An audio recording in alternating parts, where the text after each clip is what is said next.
अस्सलाम वालेकुम व्यूअर्स, कैसे हैं? सब ठीक ठाक हैं, खैरियत है। आज मैं किसी काम के सिलसिले में मर्दान आया हुआ था, तो मैंने ये शॉप देखी।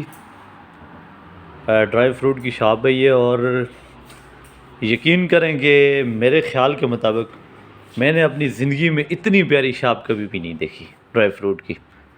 और क्या ही बेहतरीन क्वालिटी है यहाँ पे, क्या ही बेहतरीन मैनेजमेंट है यहाँ पे, और बेहतरीन किस्म का सब कुछ यहाँ पे अवेलेबल है। ये मर्दान सिटी से के करीब ही है। इस जगह का नाम क्या है sir? Hunza Kohistan dry fruit इस शॉप का नाम है, और क्या ही कमाल की शॉप है।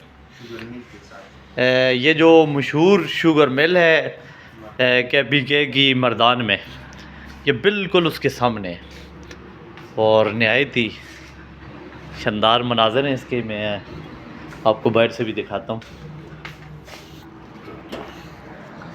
ये आप इसका फ्रंट देख सकते हैं कि नहायत ही शानदार फ्रंट है इसका, और बेहतरीन लोकेशन है इसकी।